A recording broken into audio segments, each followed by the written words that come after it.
Dear students, we are going to see today the Born-Landay equation.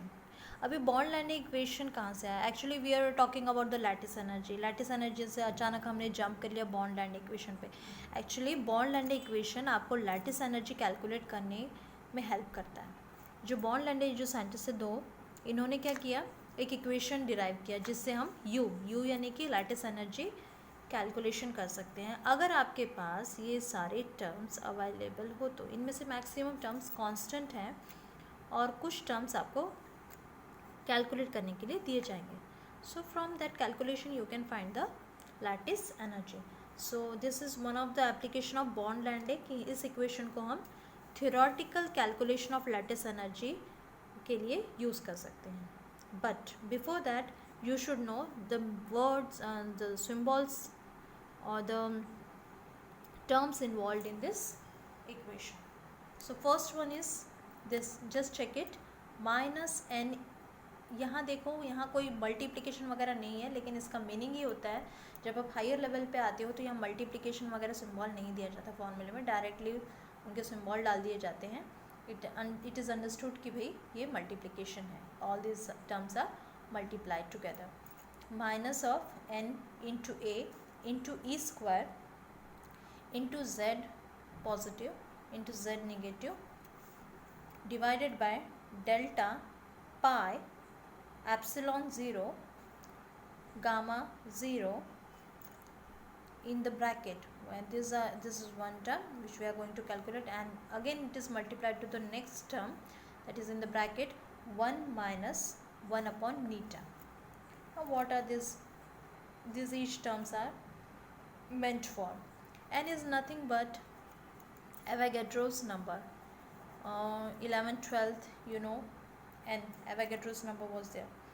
ठीक है. A एक नया कांस्टेंट है जिसे कहते हैं मेडलंग कांस्टेंट. क्या है ये? मेडलंग कांस्टेंट. अब E क्या है? E charge. हम किसकी बात कर रहे हैं यहाँ? Charge on electron. ओके. फिर एप्सिलॉन, ये Z प्लस और Z निगेटिव क्या है? ये प्लस है चार्ज ऑन कैटायन, है ना, और ये Z निगेटिव यानी कि चार्ज ऑन एनायन. पॉजिटिव और निगेटिव चार्जेस हैं तो कैटायन और एनायन के चार्जेस. एप्सिलॉन 0 क्या है? परमिटिविटी. ये परमिटिविटी ऑफ फ्री स्पेस है. ठीक है. ये आपको फिज़िक्स में ये सारे टर्म्स हो चुके हैं. डेरिवेशंस आपने जो किए थे 11th-12th में, उनमें ये सारे टर्म्स थे. ठीक है. फिर ये नीटा है. नीटा क्या है? बॉन्ड ने दिया हुआ कांस्टेंट है तो उसकी वैल्यू फिक्स है. ठीक है. उसको बोलते हैं बॉन्ड एक्सपोनेंट. गामा 0 क्या है? ये दो आयंस जो है ना, पॉजिटिव और नेगेटिव, कैटायंस और एनायंस, इन दोनों के बीच का डिस्टेंस, तो हम उसे क्या लिखेंगे? Inter ionic distance. Okay. So in this way you have to define each and every term in the formula. ये क्वेश्चन आता है 1 मार्क का. ओके. 1 मार्क या 1.5 मार्क.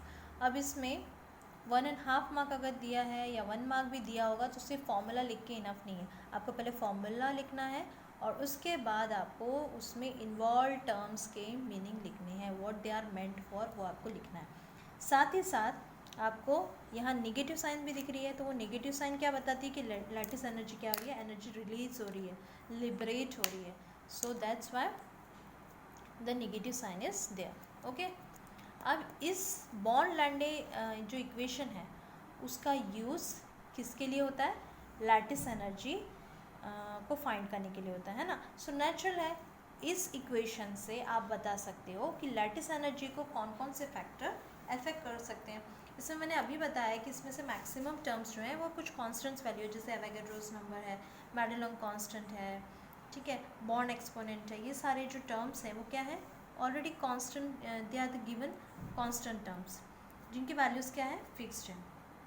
तो अगर मुझे ऐसे फैक्टर्स निकालने हैं जो यू को अफेक्ट करते हैं तो आप कैसे निकालोगे? इक्वेशन से पता चल जाता है. डायरेक्टली प्रोपोर्शनल, इन्वर्सली प्रोपोर्शनल हम करते थे ना, तो उससे आपको पता चल जाएगा. देखो जैसे यहाँ U के प्रोपोर्शनल n है वो कांस्टेंट है, A क्या है मेडुलम कांस्टेंट है वो भी कांस्टेंट है। ओके, और क्या है E है, E क्या है चार्ज ऑन इलेक्ट्रॉन वो भी फिक्स रहता है।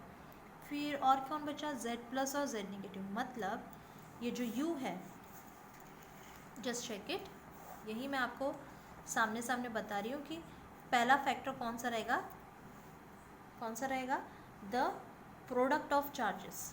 ये Z प्लस और Z नेगेटिव न्यूमरेटर में कि डिनोमिनेटर में, अगर कोई टर्म न्यूमरेटर में रहता है तो हम क्या बोलेंगे, that particular term is directly proportional to that terms. अब ये मल्टीप्लिकेशन है, मतलब lattice energy is directly proportional to और it varies directly with product of charges on cation and anion, है ना।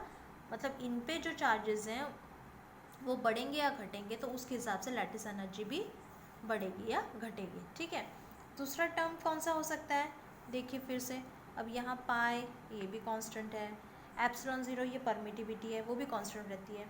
गामा ज़ीरो कौन है, गामा ज़ीरो का मीनिंग है इंटरआयनिक डिस्टेंस, है ना। तो इंटरआयनिक डिस्टेंस हर आयनिक क्रिस्टल में जो आयंस प्रेजेंट रहेंगे कैटायन और एनायन उनका अलग अलग होगा। तो ये किस में है, ये डिनोमिनेटर में है, यानी कि lattice energy varies inversely with inter ionic distance between the ions, है ना।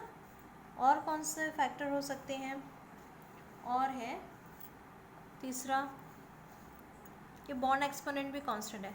जो मेडुलम कांस्टेंट है उसको भी आप कहीं ना कहीं यहाँ कंसेप्चुलाइज कर सकते हो, ये कांस्टेंट है, लेकिन ये मेडुलम कांस्टेंट जो है वो मेडुलम कांस्टेंट कहाँ है, देखो न्यूमरेटर में कि डिनोमिनेटर में, ये न्यूमरेटर में, मतलब डायरेक्टली प्रोपोर्शनल टू A, है ना।